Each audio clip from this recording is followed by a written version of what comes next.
चले तो हम आर्किटेक्चर डिस्कस कर रहे थे लिनक्स का आर्किटेक्चर मैंने आपको सॉरी एंड्रॉयड का आर्किटेक्चर मैंने आपको बताया कि इसकी 4 लेयर्स होती हैं और हम इसमें लिनक्स कर्नल को डिस्कस कर रहे हैं। लिनक्स कर्नल जो लेयर है वो सारे ड्राइवर्स को मैनेज करती है, आपकी मेमोरी मैनेजमेंट, प्रोसेस मैनेजमेंट के कोई ऐप आप इंस्टॉल करते हैं तो वो मेमोरी में कहाँ जगह लेगी। देखिए जितनी भी एप्लीकेशन आपने इंस्टॉल किए हैं वो आपके फ़ोन की मेमोरी में तो जगह लेंगी ना, तो फ़ोन की मेमोरी में उस ऐप के लिए जगह बनाना, अगर उसने किसी हार्डवेयर के साथ इंटरेक्ट करना है तो उस हार्डवेयर के साथ उसकी इंटरेक्ट करवाना, ये काम एंड्रॉयड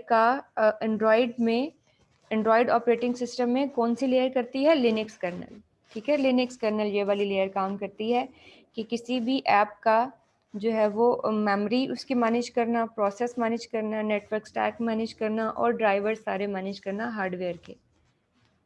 इस तरह नेक्स्ट लेयर जो है वो लाइब्रेरीज है हमारी। जो लाइब्रेरीज हम यूज़ करते हैं अपनी ऐप में, फॉर एग्जांपल हमने कोई 2D या 3D ग्राफिक्स के लिए कोई लाइब्रेरी ऐड की है, फायरबेस की लाइब्रेरी ऐड की है, एसक्यूएलाइट की लाइब्रेरीज ऐड की है, तो वो सारी चीज़ें, उन चीज़ों की मैनेजमेंट जो है वो लाइब्रेरीज वाला जो लेयर है वो करती है। पहले जो है वो ये 2 अलग-अलग लेयर्स होती थी, लाइब्रेरीज और एंड्रॉयड रन टाइम। अब ये एक ही लेयर है, एंड्रॉयड रन टाइम।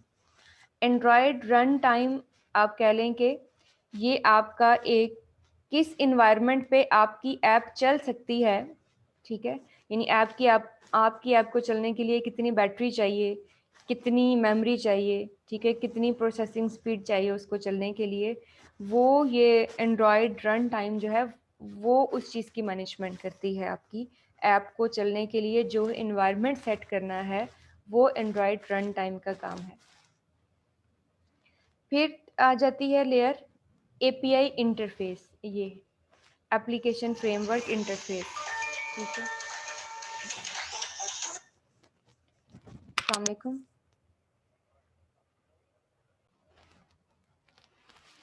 तो ये एंड्रॉयड रन टाइम और एपीआई इंटरफेस, इसमें सारे आपके मैनेजर्स डील करते हैं, जैसे telephony managers, package manager, activity manager, ठीक है, नोटिफिकेशन के लिए मैनेजर, लोकेशन के लिए मैनेजर, जो जो आपने सर्विसेज यूज़ की हैं उनका एक एक मैनेजर होता है। इसमें कौन कौन से मैनेजर हैं? एक्टिविटी मैनेजर जो एक्टिविटी का लाइफ साइकिल मैनेज करता है। जैसे आपकी एक्टिविटी इंस्टॉल होती है तो उसका स्टेटस कुछ और होता है, जब आपकी एक्टिविटी आप क्लिक करके उसे ओपन करते हैं तो उसका स्टेटस कुछ और होता है, जब आपने उसे बैकग्राउंड में कर दिया, यानी आपने कोई फेसबुक खोली थी उसके ऊपर आपने व्हाट्सएप खोली तो फेसबुक तो बैकग्राउंड में चली गई, उसका स्टेटस कुछ और होगा। ठीक है, जब आप उसे क्लोज कर देते हैं तो उसका स्टेटस कुछ और हो जाता है, जब आप उसे अनइंस्टॉल कर देते हैं तो उसका स्टेटस कुछ और।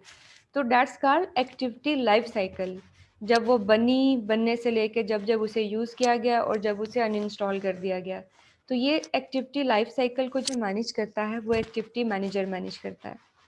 देन विंडो सरफेस, आपके मोबाइल की जो स्क्रीन नज़र आ रही होती है उसकी मैनेजमेंट विंडो मैनेजर कर रहा होता है। कंटेंट प्रोवाइडर क्या कर रहा होता है? जब आप किसी दूसरी एप्लीकेशन से डाटा शेयर करते हैं तो उस चीज़ की मैनेजमेंट जो है वो कंटेंट प्रोवाइडर कर रहा होता है। इसी तरह व्यू सिस्टम जो है वो जो आपके यूज़र इंटरफेस है, मतलब टेक्स्ट बॉक्सेस, बटन, लिस्ट, आपने ये नाम HTML में भी सुने होंगे कि आपने बटन लगा दिया, टेक्स्ट बॉक्स लगा दिया, रेडियो बटन, ये इन चीज़ों की जो मैनेजमेंट है वो व्यू सिस्टम की जिम्मेदारी होती है, बटन्स वगैरह ये सारी चीज़ें। देन पैकेज मैनेजर जो है, ये जो है आपके डिफरेंट काइंड ऑफ पैकेजेस जो आपके इस वक्त इंस्टॉल हैं। पैकेज क्या होता है? पैकेज होता है ऐप का वो नाम या पाथ जो कि प्ले स्टोर पे जिसके थ्रू वो ऐप जो है वो प्ले स्टोर पे रखी जाती है। जैसे डोमेन नेम होता है ना आपकी वेबसाइट का, इसी तरह एप्लीकेशन का होता है पैकेज नेम। एक आपने एक ऐप इंस्टॉल किया है तो सेम पैकेज नेम से दूसरी ऐप इंस्टॉल नहीं हो सकती आपकी डिवाइस पे। आपने फेसबुक इंस्टॉल किया है ना, उसका पैकेज नेम और दूसरी दफा फिर आप फेसबुक प्ले स्टोर से इंस्टॉल करें तो आपको क्या देता है कि ये ऑलरेडी इंस्टॉल है, क्योंकि उसका पैकेज नेम आपके पास जो है वो सेम होता है। इसी तरह प्ले स्टोर पे 2 ऐप्स ऐसी हो नहीं सकती कि जो डिफरेंट हो और उनके पैकेज नेम सेम हो। Your package name must be different, वो यूनिक होना चाहिए package name. Telephony manager enable user to use phone capabilities on your device. आपके मोबाइल फ़ोन पे जो आप फ़ोन भी कर लेते हैं, मैसेजेस भी कर लेते हैं, मतलब सिम की जो फैसिलिटीज़ यूज़ कर सकते हैं आप, उस चीज़ को मैनेज करता है आपका टेलीफोनी मैनेजर। इसी तरह से रिसोर्स मैनेजर जो है वो सारा आपके ग्राफिक्स को, स्ट्रिंग्स को, इन चीज़ों को, इन सब के फ़ोल्डर्स भी हैं आपके एंड्रॉयड स्टूडियो में, जो मैं आपको भी दिखाती हूँ। देन लोकेशन मैनेजर आपकी लोकेशन की सर्विसेज को मैनेज कर रहा होता है कि आपकी लोकेशन जब ऑन है या जब ऑफ है तो क्या होगा, कौन कौन सी ऐप्स हैं जिन्हें लोकेशन ऑन पे डाटा ले रही हैं आपसे। देन नोटिफिकेशन मैनेजर आपको नोटिफिकेशन जैसे अलर्ट आ जाते हैं ना, आपका बैटरी टाइमिंग लो होता है तो फ़ौरन अलर्ट आ जाता है।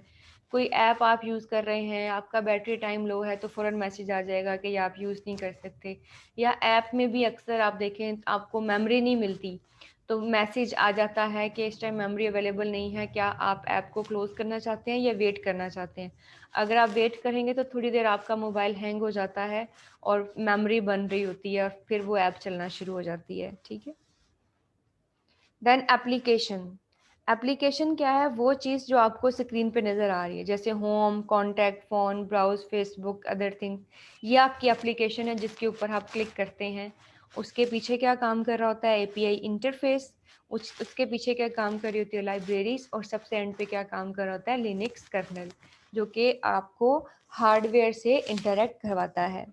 ये है आपका आर्किटेक्चर किस चीज़ का, एंड्रॉयड फ़ोन का, ठीक है। एंड्रॉयड ऑपरेटिंग सिस्टम का आर्किटेक्चर है, ठीक है। ये एप्लीकेशन। अब आपने 2 काम करने हैं। एक ये कि आपने एंड्रॉयड स्टूडियो इंस्टॉल करना है, ठीक है।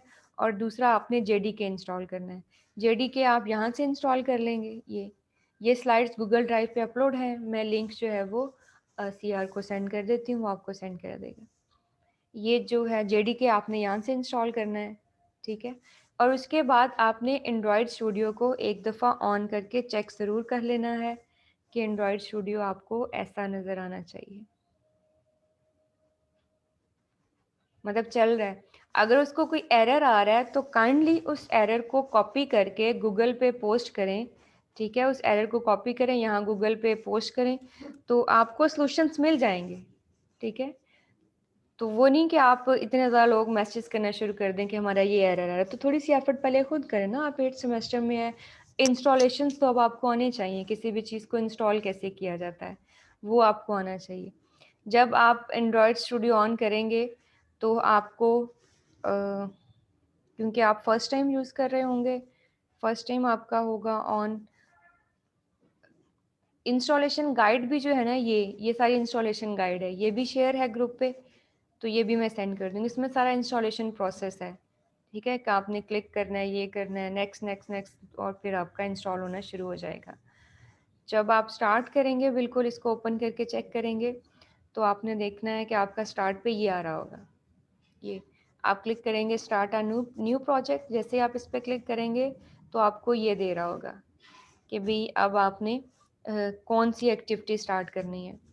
इसमें ना एक्टिविटीज़ के कुछ सैम्पल्स बनाए हैं। जैसे आप एमएस वर्ड भी ओपन करते हैं ना, तो आपको कुछ सैम्पल्स बने हुए होते हैं, या आपने ब्लैंक डॉक्यूमेंट लेना होता है, तो इसमें सैम्पल्स एम्प्टी एक्टिविटी है, कोई एक्टिविटी ऐसी है जो फुल स्क्रीन है, मतलब अक्सर आप जब गेम्स खेलते हैं तो वो जो आपका बैटरी का हिस्सा होता है वो भी कवर कर लेते हैं, मतलब फुल स्क्रीन पे आ जाती है।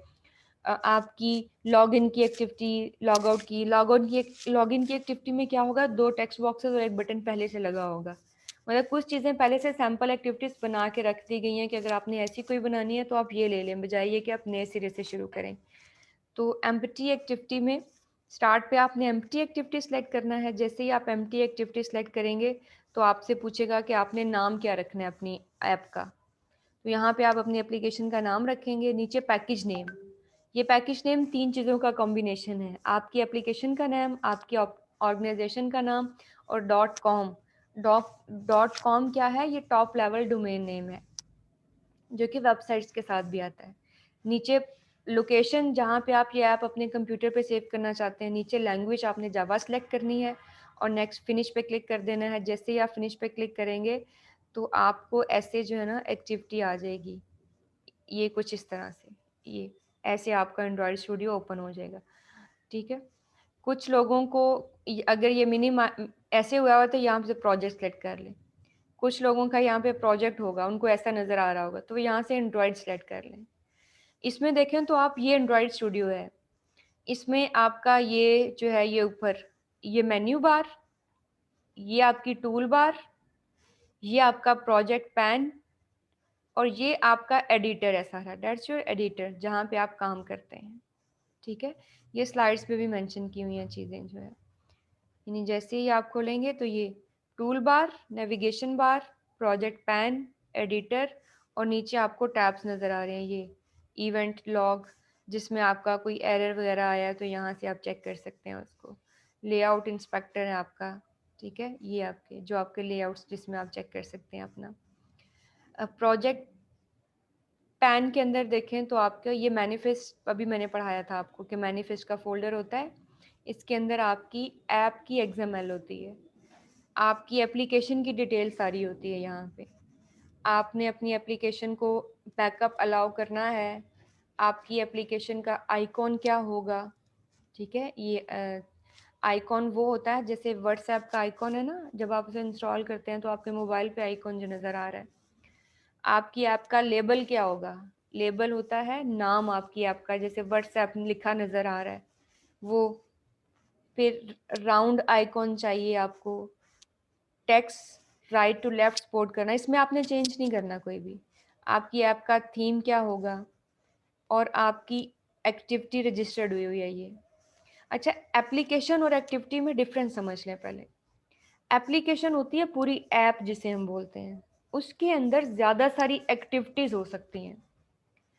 जब आप ऑन करते हैं तो आपको एक चीज़ नज़र आ रही होती है ना व्हाट्सएप पे, चैट, वो एक एक्टिविटी है। फिर आपको स्टेटस नज़र आ रहा होता है, वो दूसरी एक्टिविटी है। फिर आपको कॉल लॉग नज़र आ रहा है, वो तीसरी एक्टिविटी है। तो एक ऐप में 3 एक्टिविटीज़ प्लस उसमें लॉगिन की एक्टिविटी भी, सेटिंग्स की एक्टिविटी भी, मतलब कितनी ज़्यादा एक्टिविटीज़ हैं एक ही ऐप के अंदर। तो एक्टिविटी होती है एक काम, या एक जो आपको स्क्रीन नज़र आ रही है वो एक्टिविटी, और एक से ज़्यादा एक्टिविटीज़ मिलके क्या बनाती हैं, पूरी एप्लीकेशन। ये आपकी एप्लीकेशन की XML है, एप्लीकेशन की। इसमें इस टाइम पे एक ही एक्टिविटी है। जब हम दूसरी एक्टिविटी बनाएंगे तो उसको यहाँ पे रजिस्टर्ड करेंगे। रजिस्टर्ड कैसे रजिस्टर्ड करते हैं, एक्टिविटी का टैग, एट्रीब्यूट जो है वो उसका नाम, और एक्टिविटी का टैग क्लोज कर दें। ये जो अंदर इंटेंट फिल्टर का टैग लगा हुआ है, अगर आपकी ऐप के अंदर 10 एक्टिविटीज़ हैं तो उन 10 में से सबसे पहले जब आप आइकॉन पे क्लिक करेंगे तो सबसे पहले कौन सी एक्टिविटी खुलेगी, वो बताता है इंटेंट फिल्टर। जिस एक्टिविटी के अंदर इंटेंट फिल्टर लगेगा, तो जैसे ही आइकॉन पे क्लिक होगा तो सबसे पहले ये एक्टिविटी यूज़र को स्क्रीन के ऊपर नज़र आएगी। ठीक है, कोई प्रॉब्लम हो, कहीं से चीज़ को दोबारा समझना हो तो आप बोल सकते हैं। ठीक है, आप ऐसे नहीं कि सारे लेक्चर में आपने चुप करके ही बैठना है। आप जो चीज़ समझ नहीं आए, जो इवन 10 टाइम भी रिपीट करने को कहेंगे तो मैं करूँगी। दूसरा आपका फोल्डर है जावा का। जावा के फोल्डर में यही हमारे काम का है। ये आपकी जो एक्टिविटी है ना, ये ऐप की XML थी, ऐप की। ठीक है, ये क्या है, ये जो एक एक्टिविटी है ना उसकी जावा क्लास है। हर एक्टिविटी के 2 एंड होते हैं, XML और जावा। ये आपकी जावा की क्लास है, यहाँ पे हम जावा का कोड लिखेंगे। ठीक है, इसी तरह नीचे रिसोर्स का फोल्डर है, इसके अंदर फर्दर 4 फोल्डर्स हैं। ड्रॉएबल है, जितने भी आप कोई ऑडियो वीडियो यानी बाहर से चीज़ इंपोर्ट करते हैं ना एंड्रॉयड स्टूडियो में, कोई पिक्चर आपने बाहर से लेके लगानी है अपनी एक्टिविटी पे, तो वो हम यहाँ पे रखते हैं। ठीक है, ऑडियो वीडियोस इमेजेस जो हमने बाहर से चीज़ें लानी है एंड्रॉयड स्टूडियो में, वो हम यहाँ रखते हैं। लेआउट के अंदर आपकी जो एक्टिविटी है उसकी XML, ये एक्टिविटी की जावा, ये उसकी XML, ये उसकी XML है। ठीक है, अब देखें ये इसमें एक्टिविटी, ये एक्टिविटी है, ये सारे व्यूज़ हैं। अब बटन उठाया, यहाँ लगा दिया। ठीक है, ये व्यूज़ हैं, ये उसकी क्या है, ये डिज़ाइन है उसका। डिज़ाइन में भी आप XML के कोड में जाना चाहते हैं तो ये XML का कोड आ गया। किस चीज़ का? एक्टिविटी का। स्प्लिट करेंगे तो कोड और डिज़ाइन दोनों नज़र आ रहे हैं। डिज़ाइन पे करेंगे तो सिर्फ डिज़ाइन नज़र आ रहा है। ये बटन हो गया ना, यहाँ पे बटन लग, ये टेक्स्ट व्यू, और यहाँ पे ये उसकी सारी एट्रीब्यूट्स नज़र आ रही हैं। एक टेक्स्ट व्यू की एट्रीब्यूट्स, यहाँ से भी सेटिंग्स कर सकते हैं उसकी। तीसरा फोल्डर है मिप मैप का। इसमें आप आइकॉन रखते हैं अपने, मिप मैप के अंदर आइकॉन रखते हैं। फिर आ जाता है वैल्यूज़ का फोल्डर। वैल्यू के फोल्डर के अंदर 3 चीज़ें हैं, कलर, स्ट्रिंग, स्टाइल। इसमें जितने भी कलर्स हैं ना वो हम बना के रख लेते हैं, इसलिए कि कलर के यूज़ होते हैं हेक्साडेसिमल कोड। अगर हमने एक कलर 10 जगह पे यूज़ किया है, फिर हमने उसको चेंज करना है तो हमें 10 जगह पे जाके चेंज करना पड़ेगा। तो हम पहले कलर यहाँ बना लेते हैं, ठीक है। यहाँ पे सिंपली कलर बनाने का तरीका देखें, कलर का टैग यूज़ करें, कलर का नाम रखें, कलर की हेक्साडेसिमल वैल्यू दें, और ये फिर आप ये नाम यूज़ कर सकेंगे। जी कोई बच्चा बोल रहा था, कोई क्वेश्चन है तो पूछ सकते हैं आप। मैम ये जो ऑलरेडी वैल्यूज लिखी हुई हैं कलर की, जी जी, ये ये तो ये किस चीज की हैं? ये 3 कलर पहले से आपको बना के दे दिए गए हैं। ये चौथा मैंने खुद बनाया है, ये आपके उसमें नज़र नहीं आ रहा होगा, कलर ग्रीन। ये 3 कलर्स ना आपको प्राइमरी कलर्स पहले बना दिए गए हैं, ठीक है। अब आपने कोई नया कलर बनाना है ना, देखें आप ऐसे बनाएंगे ये कलर। कहीं यूज होते हैं? हाँ, ये यही यूज़ होंगे ना, कलर यहीं से यूज़ होंगे और नहीं यूज़ होंगे। कलर बनाना है ना तो आप इधर कलर का नाम लिख देंगे। कलर हम रख देते हैं ब्लैक, देखें ब्लैक इसमें नहीं है ना, हम ब्लैक बना लेते हैं। कलर ब्लैक, क्लोज किया। अब ब्लैक की ना हेक्साडेसिमल वैल्यू ब्लैक की होती है 0000006। देखिए ना, ये आ गया, कलर ब्लैक बन गया। पहले नहीं था ना, अब बन गया। तो ये कलर्स बना के यहाँ रख लेंगे। फिर फ़ायदा क्या होगा, हमें हर जगह कोड नहीं लिखने पड़े, हमें हर जगह हेक्साडेसिमल वैल्यू नहीं लिखनी पड़ेगी। हाँ, आपने चेंज करना ना, यहाँ ब्लैक पे क्लिक करें, आपके पास ये आ गया। अच्छा, मुझे अब ना ये कलर बनाना था, ठीक है, ये ओके, वो उसका कोड आ जाएगा। ठीक हो गया, क्लियर है? जी मैम। नेक्स्ट ये स्ट्रिंग। जैसे आपने कलर बना के स्टोर कर लिए हैं ना, कलर्स बना के स्टोर कर लिए हैं, ये रिसोर्स मैनेजर है, ये रिसोर्सेज हैं आपकी। इसी तरह आप स्ट्रिंग्स बना के भी स्टोर कर सकते हैं। उससे भी क्या होगा कि आपको कहीं पे भी कोई टेक्स्ट लिखना है ना, तो आपको बार बार वो टेक्स्ट लिखने की ज़रूरत नहीं होगी। मतलब आप समझ लें कि एक टेक्स्ट है जो 5-6 जगह आ रहा है, तो आप उसकी स्ट्रिंग बना के स्टोर कर लेंगे, तो आपको 5 जगह लिखना नहीं पड़ेगा, बस उसे आप कॉल कर लेंगे स्ट्रिंग को, ठीक है। इसी तरह स्टाइल, ये तो आपने एक स्टाइल ऑलरेडी बनाया आपके पास, ये हम अपनी एक्टिविटी पे यूज़ कर रहे हैं। अगर हम अपनी एक्टिविटी पे हम कहें कि हमने रेड, ग्रीन और ब्लू कलर करना है, तो हम वो स्टाइल बना के यहाँ पे सेव कर लेंगे, और अपनी एक्टिविटी में फिर हम वही चीज़ें यूज़ कर सकेंगे, उसके बाहर से चीज़ें यूज़ नहीं कर पाएंगे। अगर हम चाहते हैं ना कि बस जो एक्टिविटी के ऊपर कलर जो है ना वो येलो और ग्रीन ही यूज़ हो, तो हम यहाँ पे स्टाइल का नया टैग लगाएंगे, उसके अंदर कलर येलो और ग्रीन, और फिर उस एक्टिविटी में यहाँ पे हमने जो थीम कॉल किया होगा ना, यहाँ पे जो थीम कॉल हुआ होगा ना, वो देखें क्या लिखा हुआ है, @style ऐप थीम। @style का मतलब है ये XML, और इसके अंदर ऐप थीम ये नाम है ये।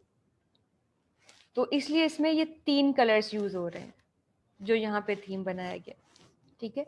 तो ये ऑलरेडी ये हमारा सारा क्या कहलाता है, प्रोजेक्ट पैन।